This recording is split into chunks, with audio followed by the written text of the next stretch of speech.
It took this long to get it going. Minute. It was when I started my job, my old job. It took a while to get here.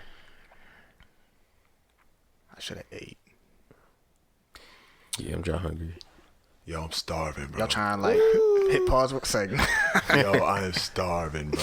I was this close to hitting y'all because I was on my way over here and I said, I'm about to get some McDonald's breakfast. And I'm like, I'm about to hit these triggers and see if they want something. Dang. But then I was like, I need to save this bread.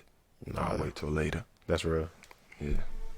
All right, y'all want to get started? Yes, sir. Yes, sir. For real this time. So, this is episode 1 of the new pod, Cuttin Deep. Yes, sir. It's your boy, Jonah. We got my man, Deion. Yo.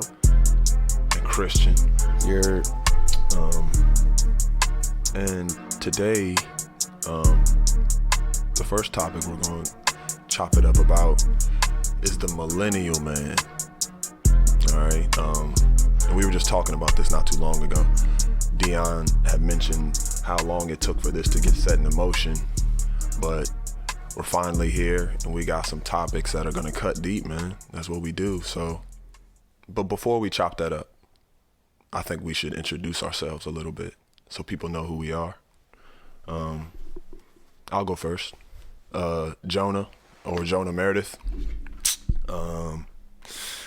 Man, what should I say about myself? What you been doing? Where you come from? Where you from? Where I hail from? Yeah, where Yes, you hail from? I guess I could say I hail from Frederick, Maryland. I've been here the longest. But I was born in Baltimore. And growing up, we moved around a lot. You know, we're a family of 11. So it seemed like every time we had a kid, we needed a new crib. So we've been all over the place. Baltimore, Northern Virginia, PG, Howard County. And now we've settled down in Frederick. I'm going on 3 years of marriage soon. Got a young one, 6 months old. So this family thing is pretty new for me. But, you know, just working, living, trying to glorify God in everything we do, man. That's what we're about. So, Demo, who are you, bro? I'm just Deion, you feel me? Ugly. But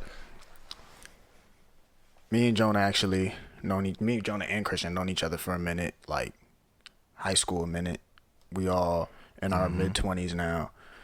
But yeah, Deion, I also guess I have to say I'm from Frederick because I lived here the longest, even though like when you from Frederick, you don't really want to say you from Frederick, but yeah, He from Fred. He from Fred. But we all from Frederick. That's born in funny. Rockville, Maryland. For those who don't know, that's near DC. Been in Frederick since like elementary school. Graduated from Towson, and yeah, like he was saying, it's been a minute. Like it was like a year and a half ago. I think it was like what 2017. No, what year is it? 2020, 2018 Yeah. September. Damn. I was like, dang, bruh, I'm trying to start a podcast. And I faked for like 2 years. it's 2020. It's stalling, yo. It took me a whole decade to get this It's jank, stalling. but got my peoples with me, Yes, sir. and it's crazy because what it took about a year and a half for us to be, specifically me and Christian, because he was the first one I brought to it. But like, yo, I'm trying to do this podcast. All right, bet. And then like nothing for like a year and a half, and then like last month, last month we was like, all right, bet, and then we just did this. That's a But, fact. That's a fact. I mean, yeah, we just gonna be out here spitting our thoughts, and if you don't like it, well, you can press stop. Kick rocks. I like that. You know what I'm saying? All right, Who are you, C. Phil? Tell me about yourself. You know what I'm saying? Originally from New Jersey. Hey, That's tough. I'm from Fred too. I've been here like 10 years, so like, I'm from Fred too. it's been 10 years. Yo, we've been here for a break. Yeah, I'm not afraid to claim it though. Like, you know, it made me who I am. But funny story though, like when I moved to Fred, the beginning of my sophomore year, coming to government class, First person I sat next to was Deion. That's crazy. Very first person I ever met here, like off jump. And low Yo, I key- did not know that. Low Yeah, key, son. as a freshman in high school, I didn't know like different high schools with different joints. So I was like, yo, is this kid stupid or something? Like, he a whole sophomore in my freshman class. This is like my first semester of high school. I'm like, dang, man, you slow. Not because, yeah, the class in New Jersey, like the order was flipped. So I was in a class with all freshmen. So, yeah, that's how I met Deion. But, yeah, you know what I'm saying? You know, I went to College Park. You know what I'm saying? I'm in the business. I'm in the, you know, fashion, creating businesses and stuff like that. I got a clothing brand called Icon Nation. I also run Frederick Food Truck Festival with 2 other people, you know, my partners in crime. So that's pretty much what I'm up to. Family man. I got a son. He's 14 months. Yeah, 14 months. Why you ask us? Man, because Had to think about it for a second, man. after a year, it's just like, I don't be counting the months. That's a fact. Yeah. So, Yeah. Actually, what? It was his birthday. It would have been almost exactly 2 months ago. Yeah. It's what, the 18th, 19th? Yeah, so he's like 14 months in like a week. Wow. Big time. Yeah, son. So, yeah, I'm chasing him around all the time. So, yeah, Literally. it just be cool. That's good, man. So, Christian tapped into it a little bit, but I think we should also say what we do, what we're into. You know, we talked a little bit about who we are, where we're from, but let's talk about what we do. So for me, currently, I'm in the school system, working with special ed kids. And if I'm honest, it's not what I want to do right now, but I think it's just the phase that God has me in until he opens up another opportunity. Upon graduating from Shenandoah, I actually went to Towson with Deion too. But upon graduating from Shenandoah, I've been trying to get into the professional basketball game. And I've had some legit opportunities. I've told y'all about these, but I feel like the one that was the most legitimate, I couldn't do because Lil Man was born. So the timing of it just wasn't good. And I'm not too sure yet if it's, you know, God saying that, yo, I don't want you to do it because that was a really good opportunity. Or if he's saying stay with it and see what happens. So I'm not sure yet, but, you know, I'm in the school system, still trying to pursue professional basketball. And then on the side, I still train at the Hoop Zone. So I train kids every evening, 5-6 evenings out of the week. And that's a lot of fun, just trying to give back to the Frederick area because there's a lot of talent in Frederick. It's just underdeveloped. So kids come out of high school and they're just not ready for college. It's not because they're not good enough. They're just not ready. So I take pride in that. But that's about it, man. Just trying to give back to my family and our community by using, you know, basketball. So that's pretty much what I'm doing right now. What about you, Demo? Before I even get into that, I'm gonna just warn y'all, like, we all love hoops. So like, this ain't a hoops podcast, and we ain't gonna make it a hoops podcast, but I would be lying to you if I say it didn't come up. Yeah. Speaking to that, I coach basketball. Me and Jonah have been coaching together for what, 2-3 years now? And now I coach at St. John's Prep in Frederick, Maryland. That's not my job, but that's really like my job. Like, my regular job is boring, but I mean, it's boring, but it's a good opportunity to learn just the professional world. Like, that's where I'm trying to be, but it's giving me an opportunity to go back to school. Like Jonah said, we went to Towson together. I'm trying to go back to get my master's. Tough. And so, like, I work down in VA, but so, like, yeah, but like, coaching is like my real job. Like, that is what I love to do. And like Jonah said, like, a lot of these kids, like, for one, they're just immature. And they just need somebody to be like in their head, like right next to them, telling them like, yo, you got to grow up. This is what you got to do if you want to succeed, not even just in basketball, but in life. And so, Yeah, real talk. like, our season, is it halfway over? It might be close to halfway Close, over. very Yeah. close, yeah. We just had a game last night, so I'm kind of a little bit tired. Didn't get home till late, but like, that's what I do. I mean, I don't do much outside of coaching and work? What stuff do you feel? Dope. I just be moving and shaking. That's pretty much it. Yeah. I feel you. I just be out here. Y'all, like if y'all that. don't know, Christian is the boss of the world. Like, Christian runs everything. He said son. that. Yo, Like- he's tough. Super valid. Like, look, super valid. whatever store Just you go chilling, to, man.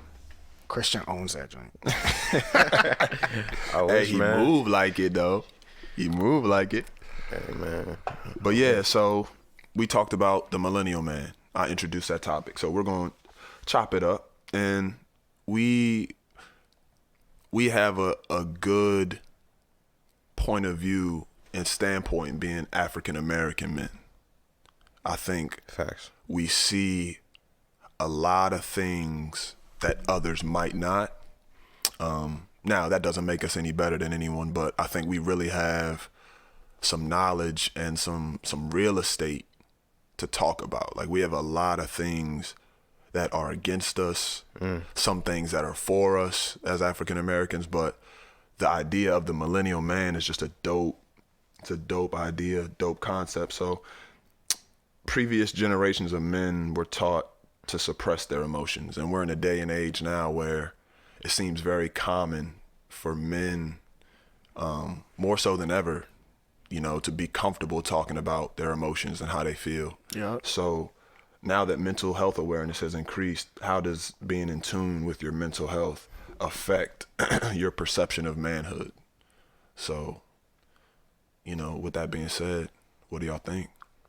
So it's crazy because even when we were like kids, it wasn't like how it is now. Nah, Like, not at all. Even when we was growing up, it was like, yo, you a boy, like The world has changed in the last, like, 10, 15 years. probably bro. 5, son. Like, probably 5. It's, like, rapid, like it's way different than it was. Yeah, because growing up, there was like, you a boy, stop crying. Like, nobody really care how you feel about nothing. Like, even middle school, like, Middle school was ruthless. yeah, it wasn't about like, how you feel. Like, if you're a boy, it's just like, yo, like, keep it moving, like, whatever. Facts.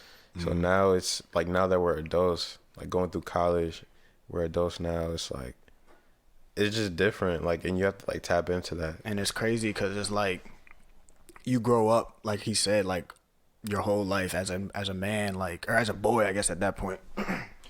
Like, yo, stop crying. What you doing? Like, that ain't hurt. Throw some dirt on it. Or like, why you crying? He ain't hit you. Like, all that. And then all of a sudden, it's, yo, it's okay. Like, talk about your emotions. Like, it's okay to cry. And you just sitting here like, what you mean? I don't know how to do that. Son, it was such an extreme switch.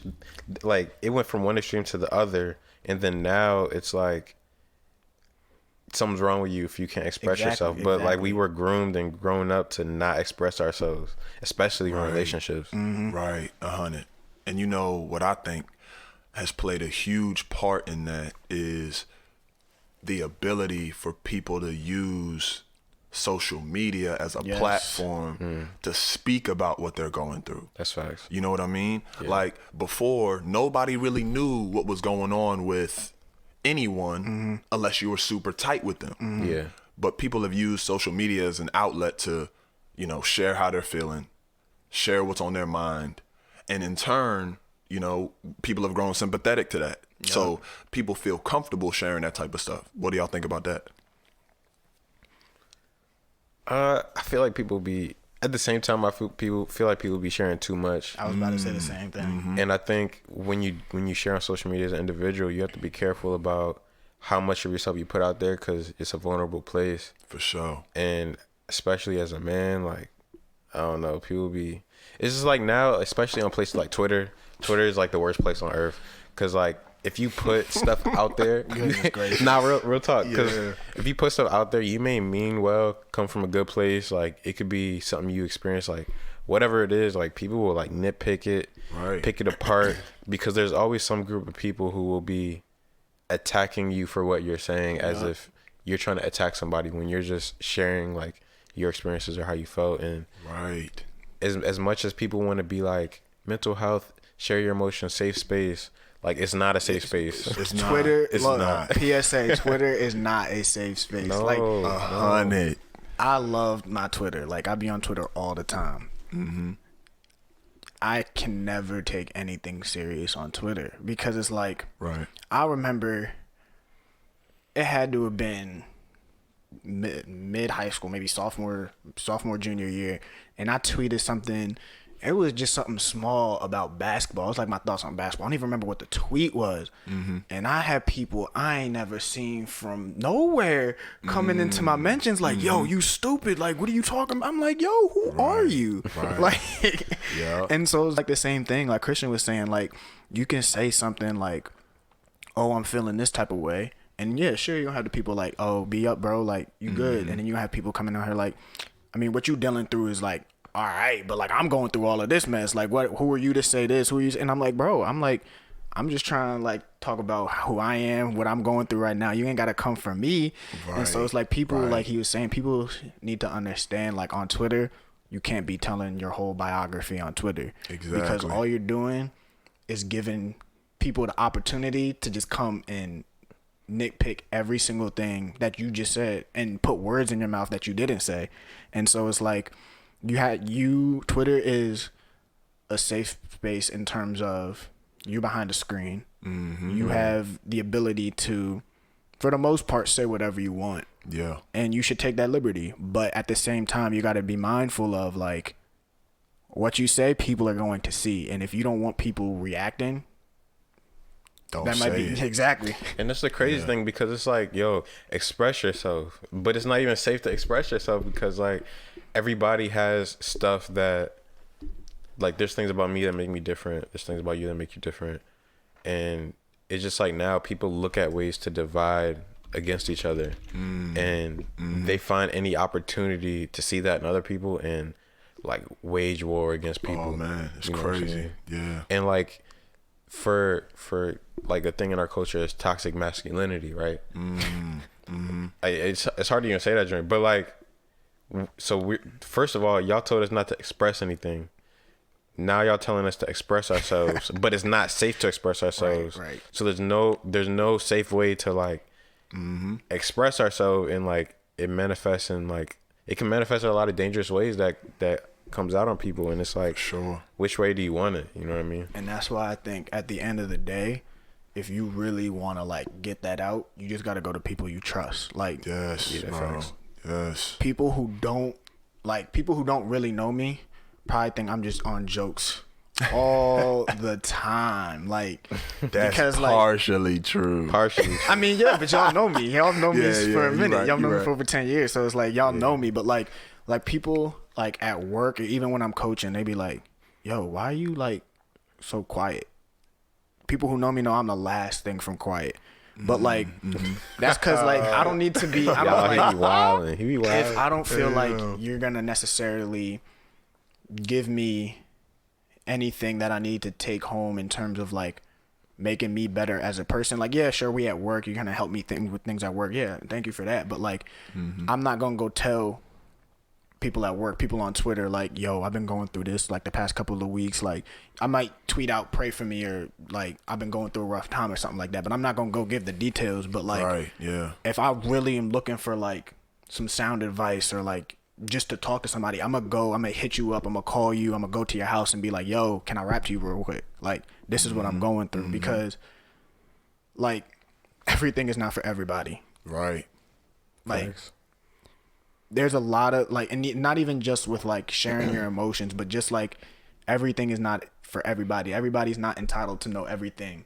Exactly. And so it's like, that's fact. But people go on Twitter with the mindset of like, I'm gonna just share this with the whole world, and then be upset when people come back at them with something that they didn't want to hear. And that's crazy though, because y'all both touched on the entire subject from two different sides, right? We just talked about how, you know, people use social media to express themselves, but coupled with that comes the criticism and the ridicule for trying to express yourself. So then, right, in turn, and we all, since we're Bible believing, we're Christians, we firmly believe that sin is the reason why Most definitely all of this happens and why society has always been going down. It's sin. Sin is running rampant, right? The devil is in control of this earth at this point in time. Like, so I feel like we have to realize that, as we just touched on both sides, that people are also becoming more mentally ill because they're using social media and then getting bashed for it. Yep. So over the course of time, people are becoming sick more mentally toxic. because it's toxic. Like, it's social media was supposed to be used for something good, but now it's turning into this thing where if I share, I get flamed. And like, so what do I do now? And then people just, you know, go into this place of, whether it be depression or anxiety or whatever it is. Social media has really been the culprit of that. Like, and it's not helping. I feel like it was intended for good. And this can be a whole nother subject, but it was intended for good, but I don't think it has done much good. And if y'all, I wouldn't say much good. True. Facts. Like, facts. It depends what you're talking about. That's facts. Yeah, it depends. Yeah, you're right. Exactly right. Yeah, because exactly if you're talking about business or talent, like creative branding, things, all those branding, things, like, that's a fact. Twitter will put you on. Twitter put you on. It's put me on a lot. Yeah. You know what I'm saying? But in terms of like, and I feel like some people who can express themselves in a healthy way and don't care about, I guess, the backlash part of it, which, I mean, everybody has to be accountable for what they say, but Yeah. I feel like some people can handle it, but a lot of people can't, you know what I mean? And talking about how we grew up, like, as men, as boys, like, we couldn't express ourselves. Now it's the thing where it's like open up, guys. Like, you have to let it out, but then it's not safe. So in that sense, it's terrible. Right. And go ahead, Deion. If Go ahead. y'all like are thinking that we're overhyping it or like sizing it, just like scroll. If you have a Twitter, scroll on your Twitter and pick on any I'm not gonna say any random post, but pick on a pretty popular post and just go read the comments. Like, it is a flame session. like I'm laughing because it'll be funny, but at the same time, you're like, if I'm this person, I'm gonna have to turn my notifications 100% off, because For sure. Yeah. I could post a simple picture. I'm not Twitter famous or anything, but like, say I had a good amount of followers and I post this Twitter a good picture. There's gonna be people in there like, "Oh, you look good, bro," or something like that, and then you have people like, "Yo, why your forehead look like that? Yo, why this look like that?" And you just sitting here like, "Dang, bro, all I do is mess post around a and use picture." you for a meme. You better be careful. So it's like, and that's why I said, like, to start it is like, as in terms of your emotional health and like putting that stuff out there, you got to be mindful. You're just giving people an opportunity to like come back at you. Like, I think as a man, we have to find that balance between like sharing and as well as who we share with. And so it's like I said, like, I share a lot with the people who I share a lot with. But at the same time, like, just because I met you, honestly, it doesn't even matter how long I've known you. Like, if I'm not comfortable sharing with you, that doesn't make me like less of an emotional person if I'm not trying to tell you my whole life. People will judge you for that too. Oh, you Right. don't share with me, so you know what I'm saying? Blah, blah. Right. And the crazy thing is that segues right into the next point that we were about to make, and that's, what is too much? You know, like, is it too, like, are men becoming too emotional? You know, are they not emotional enough? So like, how do you balance expressing emotions without being considered too emotional as a man in today's society? What's the balance? It's tricky, because while on one hand there's still a vast majority of men that don't know how to process and handle their feelings and emotions and like just inner battles, and like for these men it manifests in their life in a lot of different ways, you know what I'm saying, that are toxic. I guess that's where they get toxic masculinity from. Facts. But I feel like a lot of men do, and I think depending on like what arena you're in, your interaction is going to be different. So if you're in a relationship, you know, there's some girls that if they ever see you cry ever, like, it's done. It's done. Like, He's soft. They can't be soft. I can't respect you. Like, blah, blah.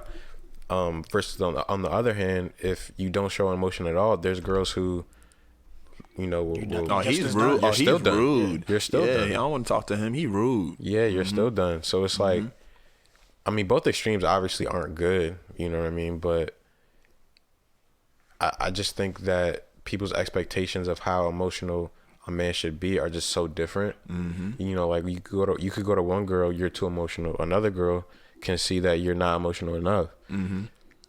So it's just like how, like, everybody's different in how they, to the degree they express and how they express is different. Because just because I don't cry all the time doesn't mean I don't get just as sad.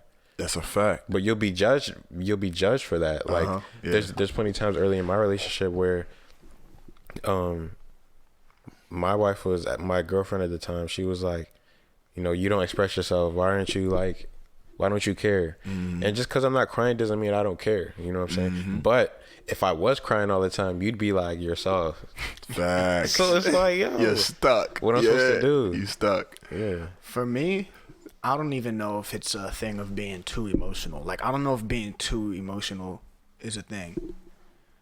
But, like, I feel like there's a time and a place for everything. And so it's like, if, like I said, basketball is going to come up. If I'm coaching a game, right, and I'm sitting on the sidelines wilding out on everybody, I don't care if you a ref, a player, a mom, I don't care, and I'm just going off because basketball moms, bro. You right. Yeah, you right. We know a few. Yeah, and I think we think about hey, chill. But if something goes wrong and I just take out everything on everybody, I wouldn't say that's too emotional. I would just say you are expressing your emotions in the wrong way, because you can take that same emotion and something tragic can happen. Right.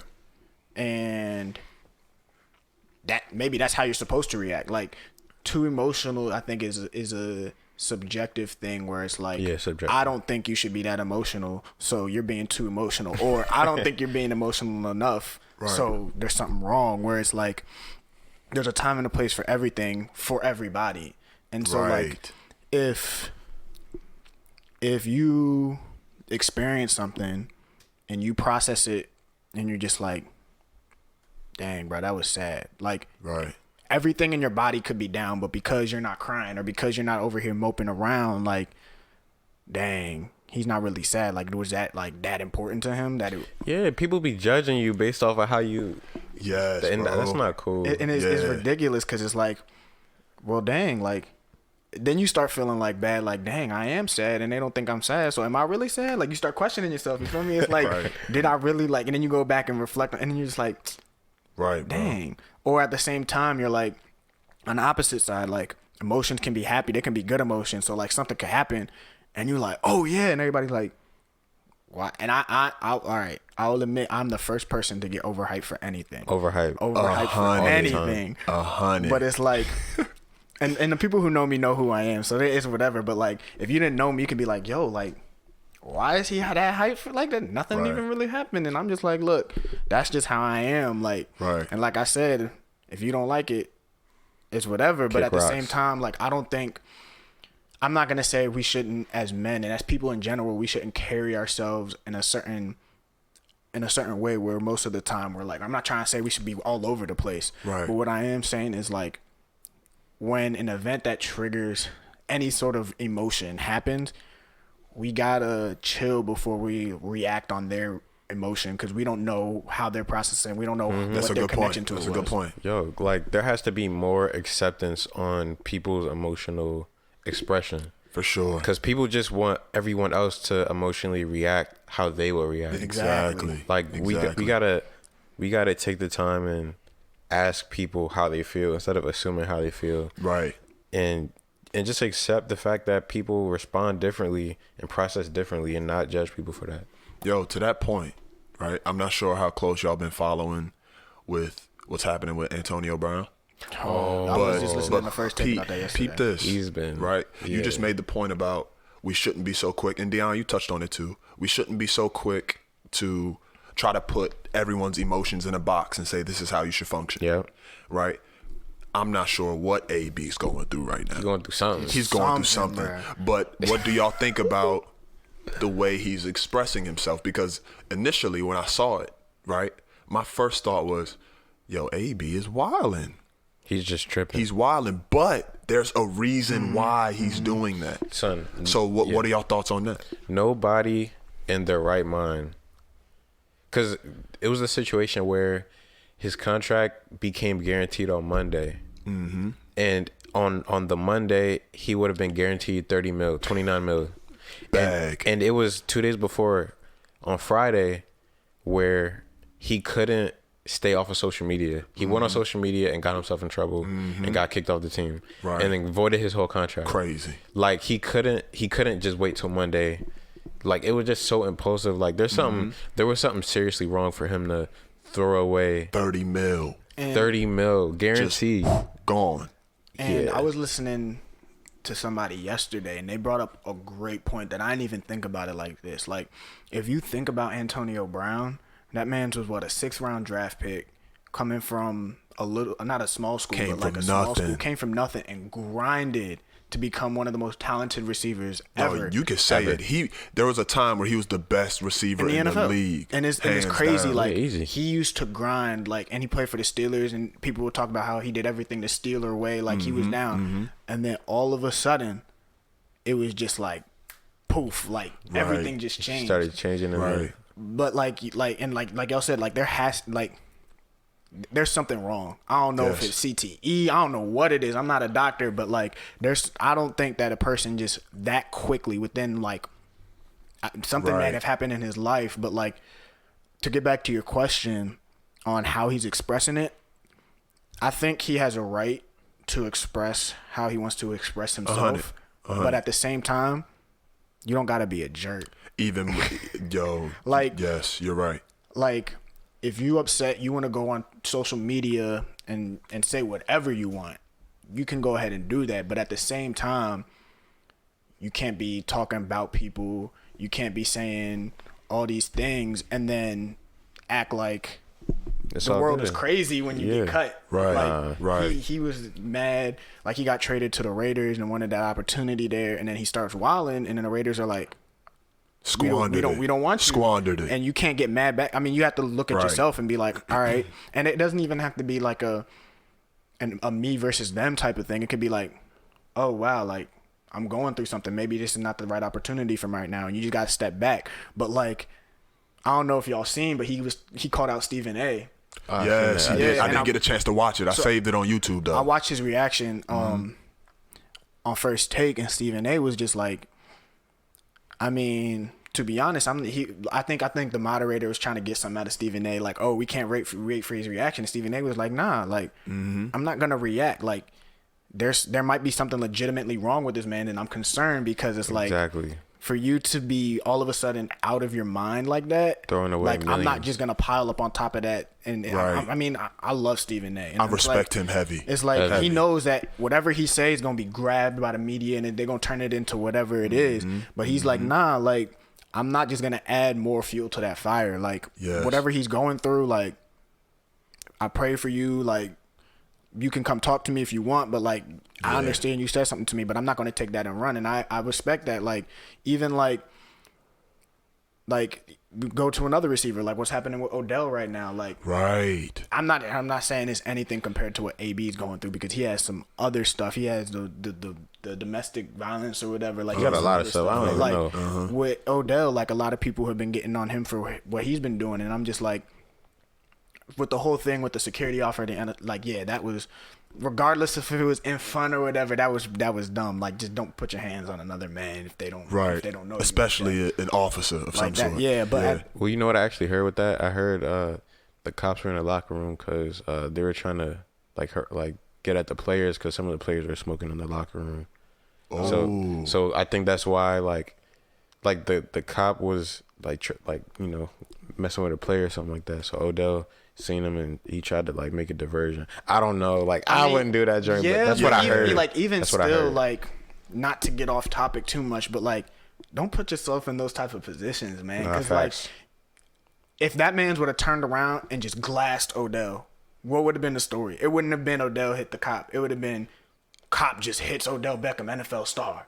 Like, and they would have tried to. So like, while I feel like him having an arrest warrant and cop filing a complaint, all that is OD. Like, he's doing the most. At the same time, like, if I don't know you and you putting your hands on me, like, regardless if you lighten the situation, like, agreed. You don't know what can happen. You don't do that. Yeah. But to get back to the point is like, I'm sure with all of this, he's going through stuff now. Yeah, for sure. And even in his past with the Giants and with the Browns, like, we've seen him blow up. And like, as a coach, like, even all these athletes that you see, they just go on the sideline and they just get irate. Like, as a player, like, you notice that like none of the players ever be the ones to say like, "Oh, he's crazy." Like, yeah, it's always Deion. And like, I'm telling y'all, like, you can't use social media serious. Like, the media in general, like, you got to take them for what they are, and they give you information, but you have to form your own opinions about things. Right. And so it's like, when you see these players blowing up on the sideline, regardless of sport, the players and the coaches, they know that's part of the game. Right. But like, that's just how they're voicing their frustration. You can take a player like, I don't know, you take LeBron James, who's usually very even-keeled in his temperament. For sure. And he'll go to the sideline. He'll be upset, but he'll try to calm himself. And then you take someone maybe like a Russell Westbrook. He'll come over there. Good choice. Punch a chair or something. They could be feeling the same exact thing. Right. But we don't know. Right. But you have to be able to allow them to express their frustration. If they're not putting anybody in harm's way and they're just taking out their frustration, you got to let them do that. And so, getting back to the whole AB thing, like, he's allowed to take out his frustration, but he can't cross the line in which you're attacking other people. Agreed. Like, you're making a fool. I mean, if you want to make a fool out of yourself, you can go ahead and do that. But like, there's better, and this is, I think, where the line comes in that you were talking, like, between telling somebody how to react and letting them react. Like, there's still a line. Like, I don't know what that line is, but like, you can't just normal healthy behavior. Like, I think it for sure. It's just with the whole emotional thing, like, whether you're quote unquote too emotional or not emotional enough, like, those are subjective, and it just I think it comes down to, really, the real question is, are you expressing yourself in a healthy way? Yes, for sure. You know what I mean? Good like, point, bro. Are you functioning well? You know what I'm saying? Like, I think it comes down to that, and because people are gonna fall different places, but as long as you're healthy and you're processing everything well and you're okay as a person, I think it just comes down to that. And I think, to piggyback, you're not hurting anybody. To piggyback off of that, like, we have to start viewing, in a sense, emotional health more like physical health. And what I mean by that is, like, Jonah is 6'6". Jonah probably like 6'8" now. My man's just tall. Yeah. And I'm 6 foot. If we walked up and you didn't know anything about us and you can't even see us, and Jonah's like, "Yo, I weigh 220," and I say, "Yo, I weigh 170," you gonna be like, "Dang, like, one of them is huge." Yeah. But if you look at Jonah, he's thin. He's sure. getting big, but he's still naturally, his body's thin. For sure. And so you have to take the context with everything. If I go to the doctor, I could be big. I could be a bigger dude, but I could still be 100% healthy just because that's how I'll carry my weight. Or there can be a dude who's mad skinny, and that's just how he carries his weight. Like, everything is different for every person in every context. Whereas you can see a skinny person and they could be completely unhealthy, or you can see somebody who's mad buff and they have internal health problems that we don't even know about. And the thing, what I mean by treating mental health is the same way, is that you can see Jonah, he could be real put together, but he can be going through some stuff. We don't know. For sure. But if he's handling it in a healthy way, if he's healthy, at the end of the day, that's what matters. If I just naturally have a down disposition, like, I just look down, I could be 100% fine. You don't know that. But at the same time, you have to understand the context of that person in themselves, not compared to anybody else. Agree. And I think we as Christians, right, we know that before we judge, the first thing we should do is just pray for people. Yep. Yeah. Like, Facts. the biggest way we can help someone that we don't know, even someone we do know, is praying for them. So Always. that's for us, right? As Christians, that's what we believe. But for the common man, you know, before you jump out and criticize, before you try to create a narrative of something that you have no idea about, think, you know, and even pray, like, I hope he's doing all right. You know, I hope that what he's going through doesn't hurt himself or herself or his family or her family. Because quick touchback on the AB thing, if you watch the clip, it's something like whatever he's going through is family oriented. Like his baby mom and his son drove away in a cop car. So whatever they're going through, right, is family oriented, and that's serious stuff, man. Yep. Like and more so today than ever, families are broken up over everything. Yeah, you can't assume looking from the outside. Exactly. So, you know, prayers up for AB, but moving forward, for all athletes, shout out to Art. For sure, for all athletes. But, you know, to move forward, in today's society, man, shout out to the women, though, for real. Shout out to the women. Shout out to the women. Shout out to the wifeys. Soon to be wifeys. All that. The I beautiful appreciate women. you. But this is a really this is a prevalent issue, and I wouldn't even say issue, because that makes it seem as if that women are doing something wrong. I'll say it's a prevalent topic. Okay. Right. Women are making more money now than they ever have, which is a good thing. Oh, you said issue. You know what I mean? Nah, it's a topic. That's not an issue. It's a topic. I don't want to get caught it's up. an issue for some. It's for an some issue men. For some men. Yeah, some men have a problem with that. Facts. And I think, you know, our circle, we're okay with it. But women are making more money now than they ever have. Yeah. And some men are actually very self-conscious of that. Right? Oh, yeah. And I don't think, you know, actually, I'm not going to voice my opinion yet. I want us to chop it up. But how does women making more money affect your perception of manhood? Right? Yo. So chop it up. What y'all think? So for me, if my wife, I want my wife to make as much as she can, like Facts. make more than me, 100. make more than me, shorty. Like Facts. be great. You know what I'm saying? Like, yo, because I mean, man, like when I look at myself, like I have supreme confidence in myself, and I have that in her. You know what I mean? So I feel like she could easily. You know what I'm saying? She can do great things, and I want her to do great things. And also, I mean, as a side note, you know, I may not always be here. You know what I'm saying? We have a son. We want to have more kids.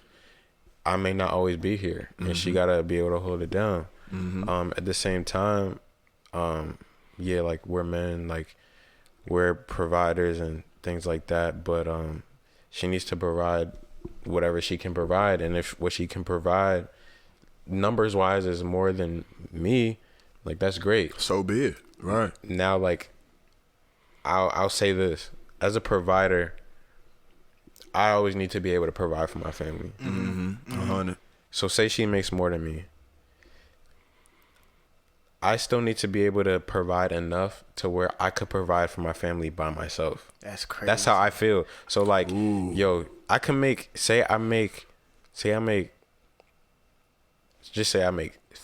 an hour, right? Right. Say she make 25, so she's like killing me, right? She's doing good. I mean, we're doing good, but say she's making $10 more an hour than me. Say she lose her job.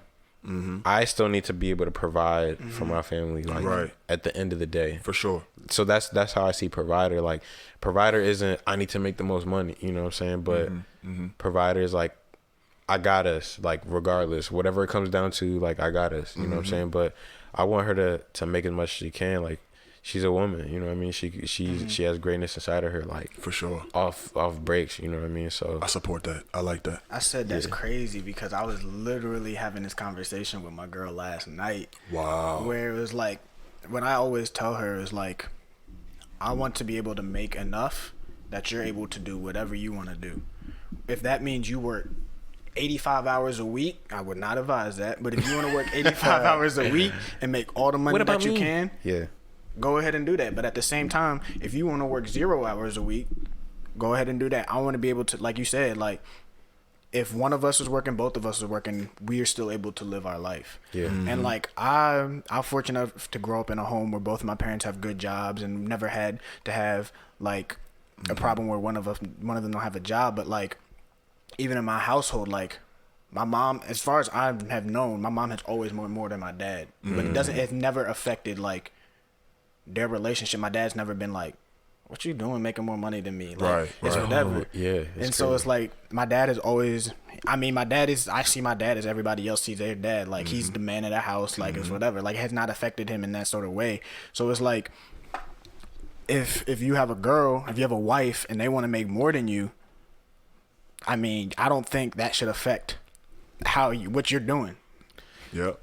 The thing about that, I think the problem that people have with that is this. I think that men feel insecure, one, because they don't share the same definition of provider that I said. Yeah.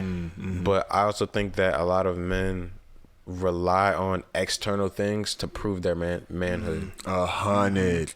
You know what I'm saying? Because like I know what you mean. it's so another example to money, it's also like height or size. Yep. Yeah. Like that's why you see people in a Napoleon complex, like if they're small, like they feel like they gotta like they gotta be on Little chihuahuas on out here. 100. on 100 for everything. For everything. They come in for everything. Yeah, exactly. It's like, yo, you don't have to prove your manhood isn't proven by your size. I mean, like your height and your weight. Size. But not the other size too. Like, real talk. No lie though. No lotto. No but, lie. But with the money thing, you know, like, yeah, men take that. Men are insecure with that, so I think they have a problem with it. And I think a lot of men feel like if their woman makes more than them, that they'll lose complete control and tell be you what to do. Yeah, that the woman is gonna run you. Like, don't get me wrong. Like, I believe like a man needs to lead his family, and then leading your family, you know, you do that.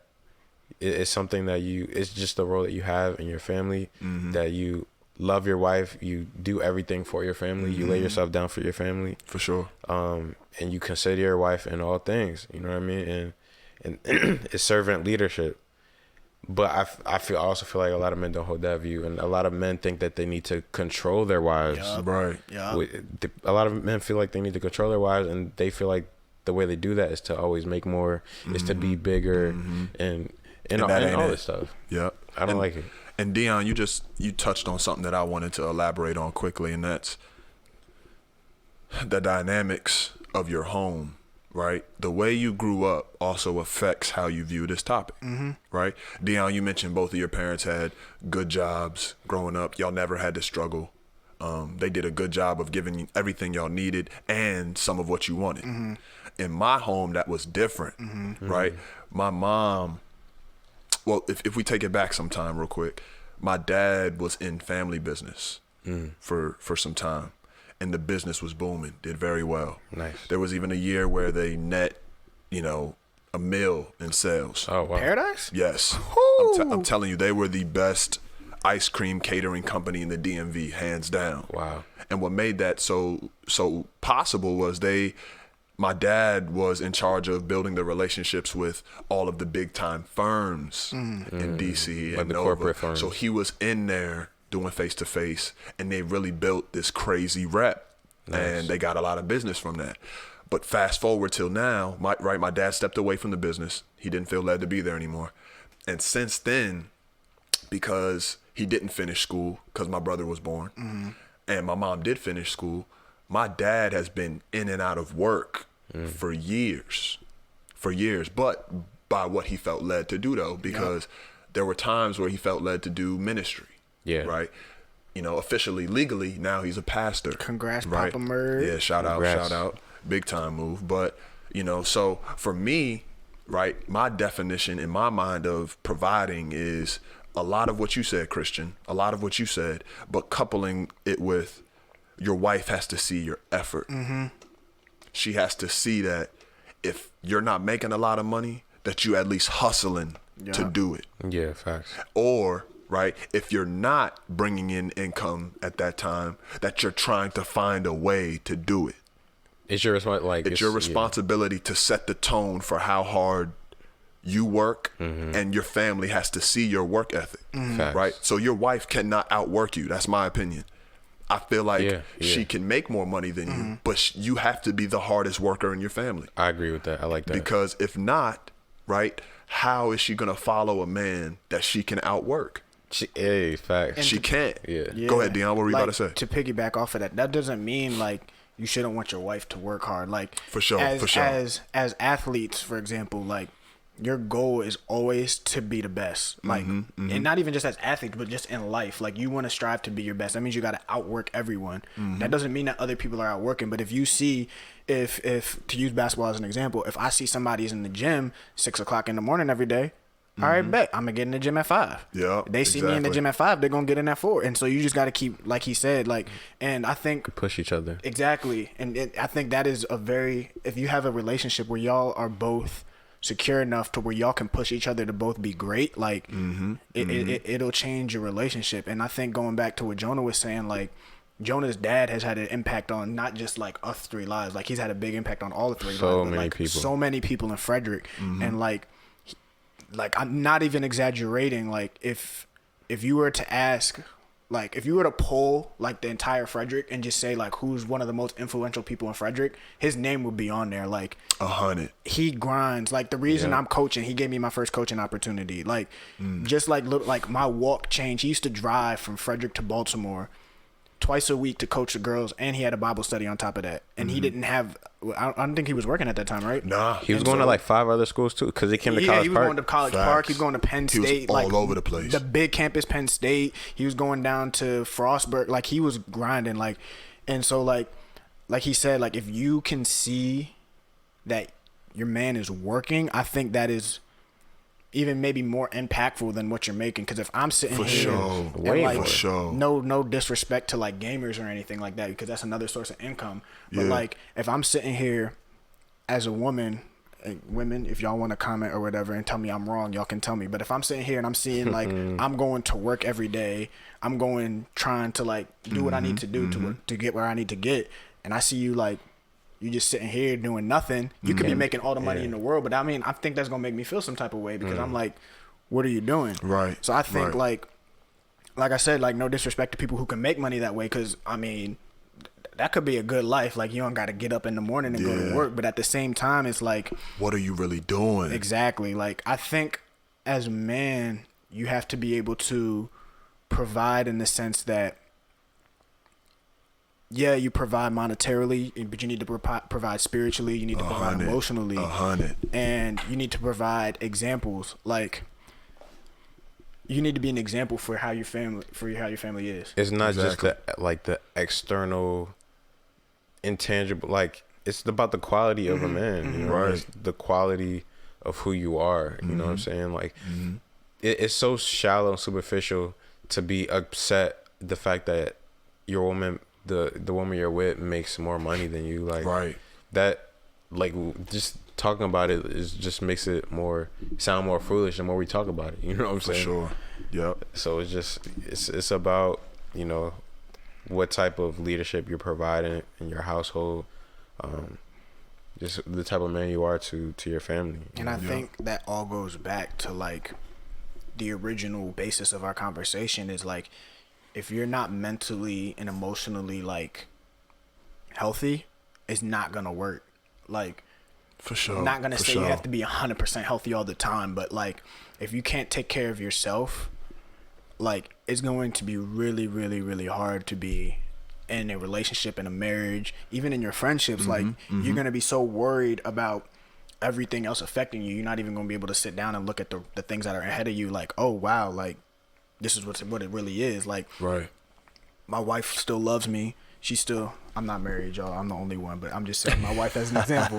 But my wife still loves me. She's grinding. She's doing her thing, even though I may not be in the best situation right now. I have to be mentally secure enough to know that, I mean, I'm still gonna work. Don't get me wrong. I'm not just gonna sit here and be a bum, but like, I see that she still loves me regardless of my monetary situation, and we have to be secure enough. Like he said, like a lot of men think that like they need to be dominating or controlling Dominating, over women. right? And Like in a this king. world, like That ain't it. I mean, money you are a is the king, key but to everything. you are a king, but she a queen too. Exactly, Yeah, young king. And like, yes, sir. money is the key to everything right now in terms of worldly success. Like, if you don't have sure. money, it's gonna be hard for you to do things. For sure. And so, as a man, I feel like a lot of men feel like if I have the money, I can control her.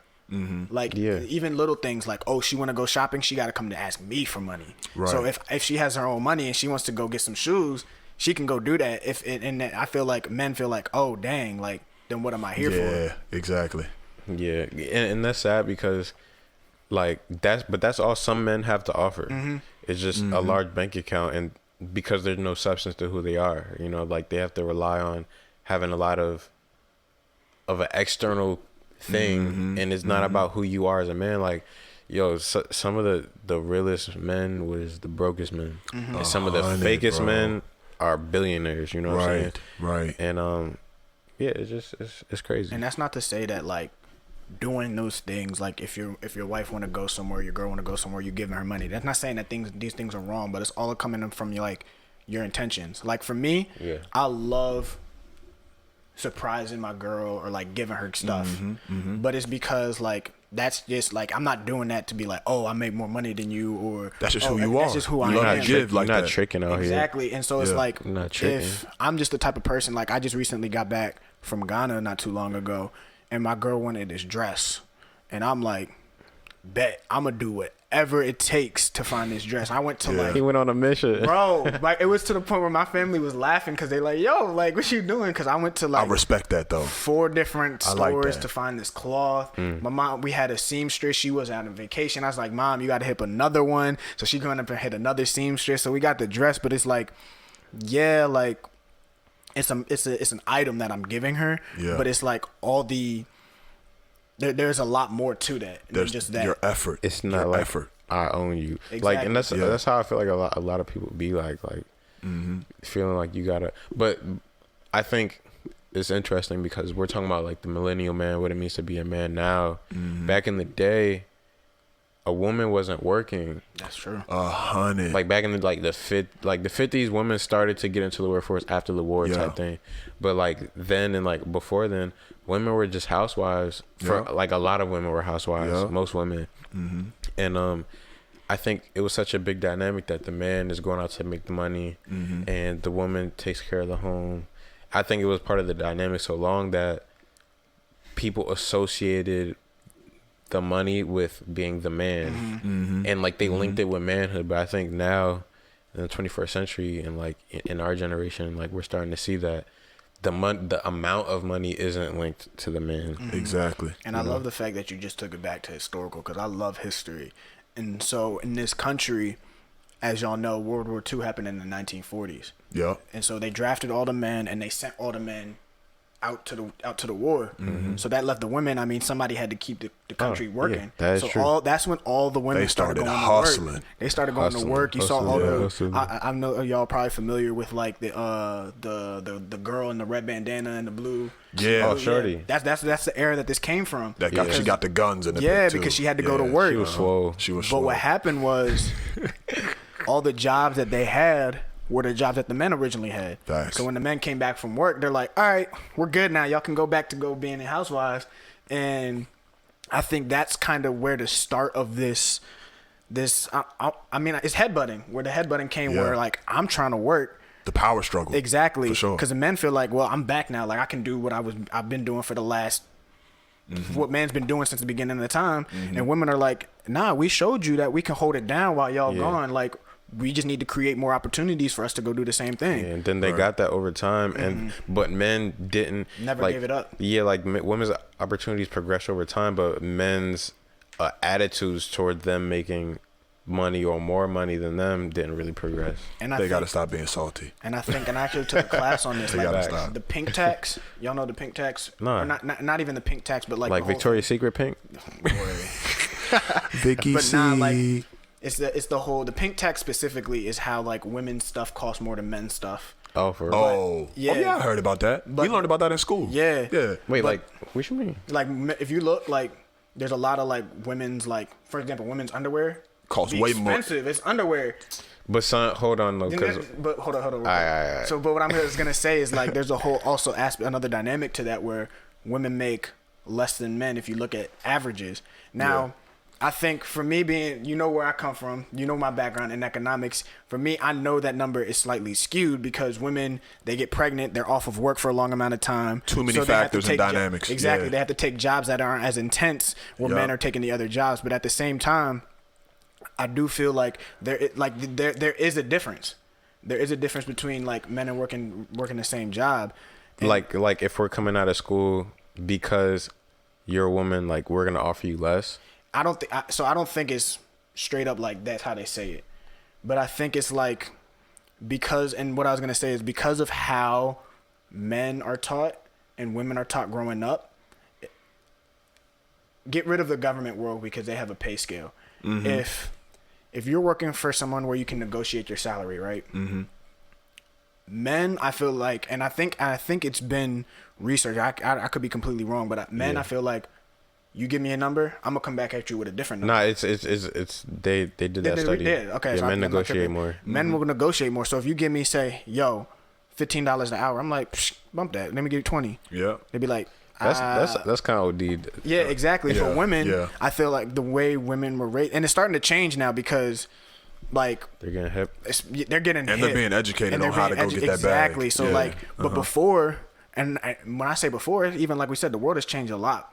But like before, it's like you get 15, they take the 15 and run. So over time, you build those numbers up. There's that gap. For sure. And so I feel like we need to put away that pride as men and just be like, I mean, if you want 18, this guy's getting 18, y'all doing the same job, y'all can get the same amount of money. No. You don't feel the same way? That it can never be that way. Why you say that? Because as somebody like that runs a business, right? Mm-hmm. If Deion, I could hire you at 15, but I could hire Jonah at 12. Yeah. I'm gonna hire him at. Of course. That's not what I'm saying. Oh, okay. But what I'm saying is, you have two people, right? That you need, right, to do the same position. Mm-hmm. Obviously, as a businessman, I'm not gonna tell you how much I'm paying other person. For sure. Because I'm gonna get you for the lowest price, no matter who you are. I can. Right. But what I'm saying I'm saying we as in, if our wives, like, take it as a position as we're not the businessman, we're that wife's husband, and they go into the office and say, hey babe, like, they just offered me $15 an hour for this job.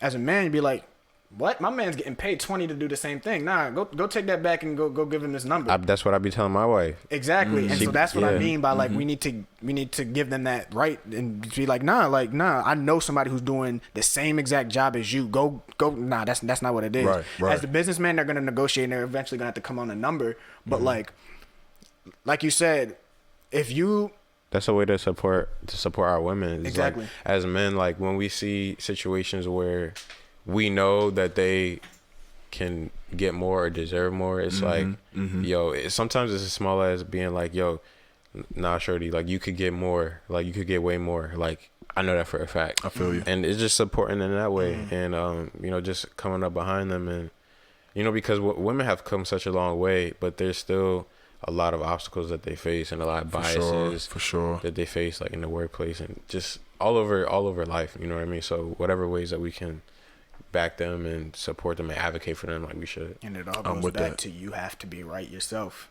Yeah, because if you're insecure about her making more, you're gonna be like, yeah, take that. Exactly. Even though everything you do is gonna be selfish. Yep. Yeah, so selfish. Like if you are always worried about, you need to be worried about your mental health 100%. But if that is what is driving you in terms of you're not secure, you're afraid of showing too much emotion, you're afraid of not being a man, and that's driving every action, it's going to be so selfish, not even just to your wife, but to your kids, to your friends, to everything that you do, because you're always going to be thinking of, how can I show my dominance over these people? Right. Yeah. Like how can I leverage different things to their disadvantage to keep the power instead of just trying to be a better man. And that's not may not even be how you're thinking about it, but in reality that's what you're saying. Like, how can I be more dominant, or how can I show my dominance over this person? Right. And like, that's honestly, as a future economist, that is so inefficient Like, if everybody is working at their highest potential, that's the best. The best way for an economy to work. For sure. If everybody is able to have the same skill set, not to have the same skill set, but have skill sets on the same level, and everybody's able to grow, that's how economies grow. But if we're intentionally, whether it's women, minorities, kids, anything, if we're intentionally putting them down in order for us to elevate, right, we're putting an inefficiency in the market where there's still more potential. You can't make everything down. Exactly. You can't make everything, and there's still something that they can bring that you can't. Right. And you're keeping them out of it. And so now, for example, if I make a certain amount of money and I have the ability to go to buy whatever I want, I'm only going to be buying from the places that I like. Facts. So you're gonna have all these businesses that cater to minorities, that cater to kids, that cater to women, that they're struggling because their people can't afford to what they're buying. Right. And so we have to be secure enough in our minds to be like, yeah, maybe I'll have a little bit less. Right. But I know that my wife is pulling in just as much as I am, so we're gonna be all right. I feel you on that. I feel you. So in closing, we touched on this topic of the man and the woman, or the man and the woman rather, and we kind of talked about it from a marriage perspective. That's true. Right? So in closing, I want y'all to touch on, how would you advise men and women to go about this if they're dating? Whew. Because that's a whole nother idea. Like when you're married, right? You're talking about dynamics and things that single people can't relate to. That's right? true. Because incomes can come together. That's true. You know, the stresses are different. You know, we know that as being married for a couple of years now, stresses are different. So I want y'all to touch on, what would you advise men and women who are single dealing with this topic in society today? How should they move? Single as in like single not as in a relationship, yeah, or not in a single relationship, as in not married. Single as in not married but dating. Okay. So if they're dating, should this be a topic? Money. That should the woman making more money than the man, should that be a topic that causes, you know, division? Should it even be that? What do y'all think? I think in the dating stage, you're not at the point where, unless you're like in the later dating stages where you're approaching engagement, where you're considering combining your life, right? Like, she doesn't need to know how much money I make until like we're at the stage before proposal, like for sure, until we're about to combine our life, for sure. Even maybe not even until we're engaged. Like, she doesn't need to know that. She I think if we're dating and we're serious, she should know, like, I have my stuff together. She'll be able to see that, you know what I mean? Like, she'll be able to see the fact that, you know, all my bills are paid and I got my life together. But she doesn't need to be, if we're just dating, because we could break up, and you like don't need that. to, and you don't need to know all of my business. So like, if we're Exactly. just dating, you don't need to know the details about. All you need to know for dating is, you know, I got my stuff together, right? You know what I'm saying? And as far as you making more, I can't really perceive that unless it's like obvious and you make way more, right? You know what I'm saying? Yeah. But I also think, on a slightly different note, like, I also think, you know, if I'm working at, if I don't have a degree and I'm working at, you know, Verizon selling cell phones, but she has a corporate job, it's probably pretty clear she makes more than me.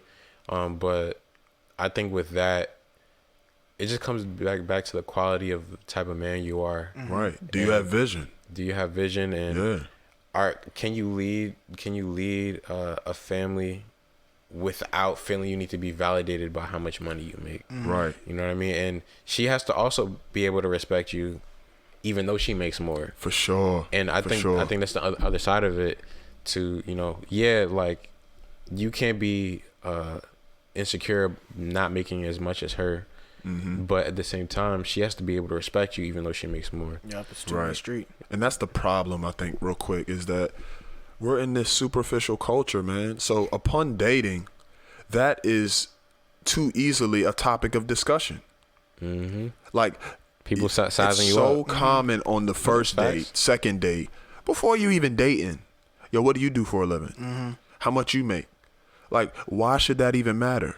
At that stage, it shouldn't matter. I think people are trying to just filter people out. Yeah. And that's terrible because you sent us, remember you sent us that little video, that little podcast that those guys were doing. Yeah. And I don't know his name, but the taller one, the one that looked like he was a little Indian or something. he said when people do that, whether it's a man or a woman, he was talking about it from a woman's perspective about her choosing men. But it can happen both ways, right? If you're going into a dating opportunity with all them filters up, you're going to narrow your potential candidates drastically. You're gonna miss. You're gonna miss a lot of good ones. If that is a major thing for you, how much money someone's making when you're dating, not when you're married, but when you're dating, you gonna be single, Mo. Yeah. You gonna be single because a lot of people, right, and I'm not just, this is not how I feel, but I've talked to people about it. Some people just aren't comfortable, right? Not only just giving that information, but just being in a place where you have to be that vulnerable that early. That's a vulnerable thing to talk about because a lot of people in today's society put a lot of stake on, I am this person because of the money I make. Yeah. When that's really not what you were touching on this, that does not make up the person. They be defining you by, they look at you way different. It's just the same as like if some of these rappers and NBA players were regular people, suddenly they're not as cute or attractive as all these girls think they are. Exactly. You know what I'm saying? Like, superficial, man. Superficial. And this is like, but vice versa too for an American thing. Like when I used to work at a bank, you could tell the difference between somebody who was from here and somebody who wasn't, because Americans love to talk about their money.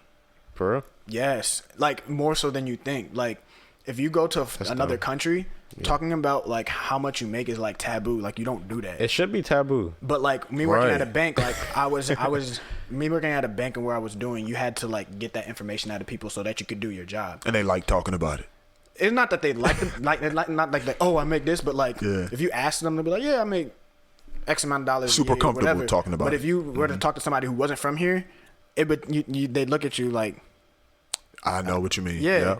And so when it comes, but to get back to what you were saying, like about when you're dating, like knowing how much each other make, I think it is important for a woman and a man to know that, like, not necessarily exactly what the other person is doing, but like have an idea. So for example, like I used the example earlier of a gamer, like if I just prefer men that are like, I shouldn't even say prefer men, but like if I'm a woman, Go ahead. If I prefer someone who's like, who if I'm a woman and I prefer a man who's like, who's not a gamer, like I just don't want to have my husband sitting around all day. I feel like, all right, that's one thing, but like you don't need to know, like all of a sudden you find out that gamer's pulling in six digits.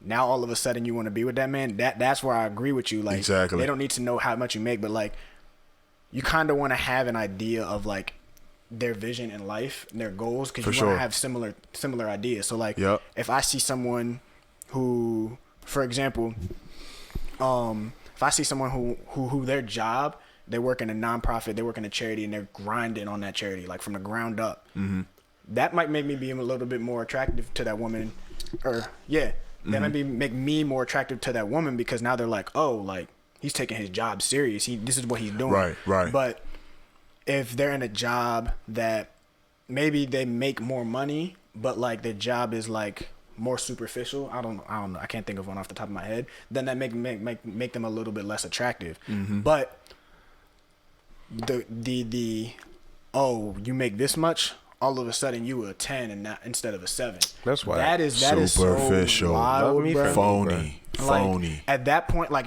if I'm glad I'm not in a position like that, but like that would make me not even want to date you.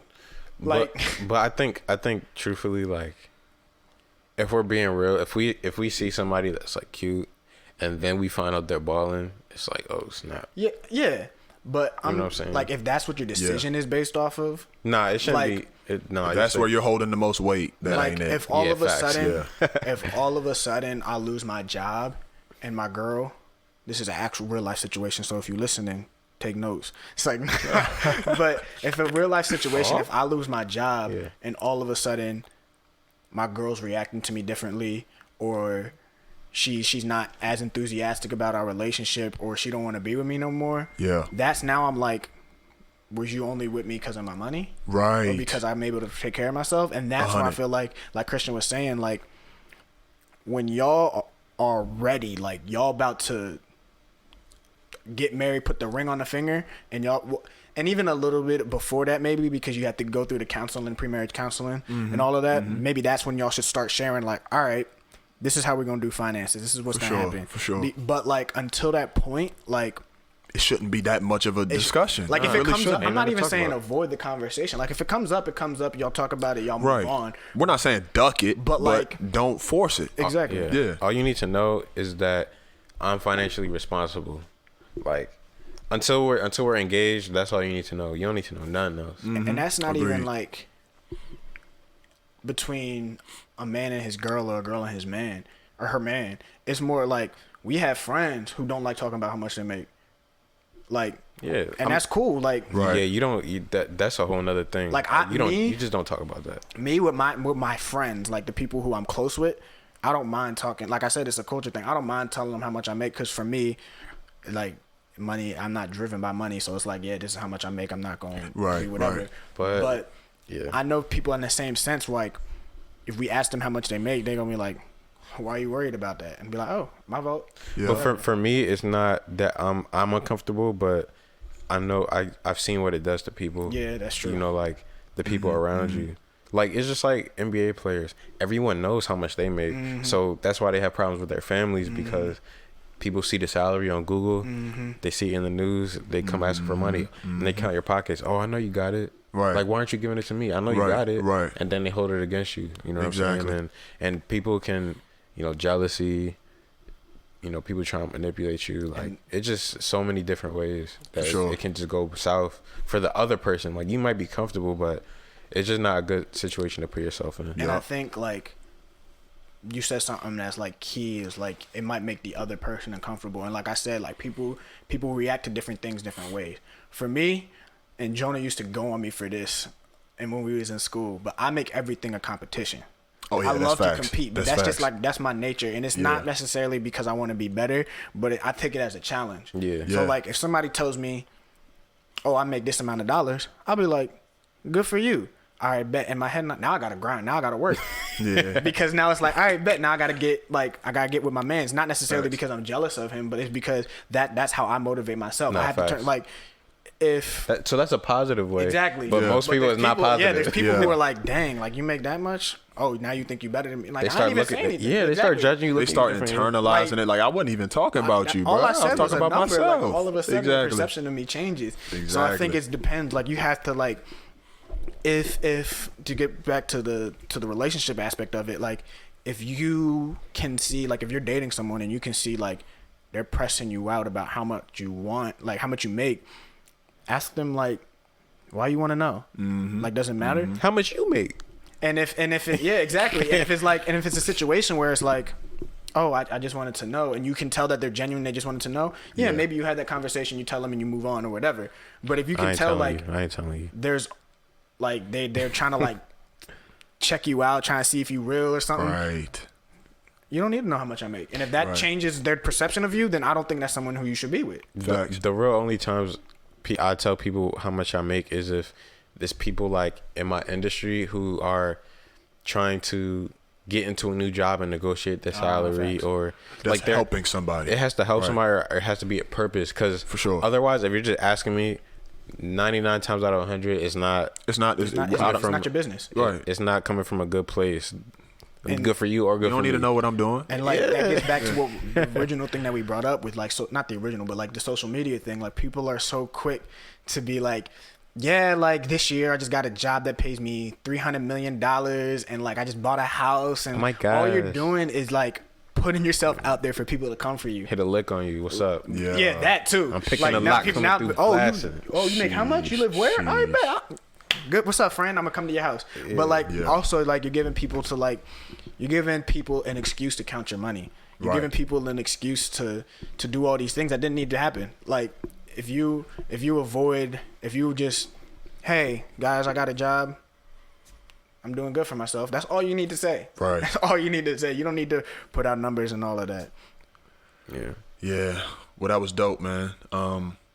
In closing, real quick, I think we all know this, but we as Christians find our worth in Jesus Christ. Of course. So everything that we just touched on, those are real practical issues or topics, but we know for a fact that our relationship with Jesus Christ is where we find our worth and where we know that is what we are working towards and who we're working for. Yep. And that will, and that'll never change. That will never change. And that if that's where your foundation is, you will find so much more security in everything else, because you're like, well, that's not what I'm working towards. For sure. Yeah, it's not going to be in making more than the woman you're with. Exactly. Yep. Yeah. It's about making sure that everything you're doing is for the glory of God and nothing else. Colossians 3:23. 100. So episode 1's a wrap. It's a wrap. This was really fun. And I think in the coming weeks, we're really gonna find some more topics that are prevalent. Send us some topics. And what's good for y'all is the longer we do this, the more cohesion we're gonna get. So this only gonna get better. Cohesion. I think this is your first time doing a podcast? First time doing a podcast. This is my first time. I think Christian's been on one. I've been on he's a vet, but like, it's finna get lit. Yep. So episode 1 of Cuttin Deep. It's a wrap. Look for us on YouTube right now. We don't know. We don't know. Wherever you hearing this at, you already hearing this. So exactly. Look here for it. Look back there for it. And tell your friend to tell a friend to tell a friend to tell their mother to listen to us. Yeah, make sure y'all share this, man. All right. Peace. We out. You're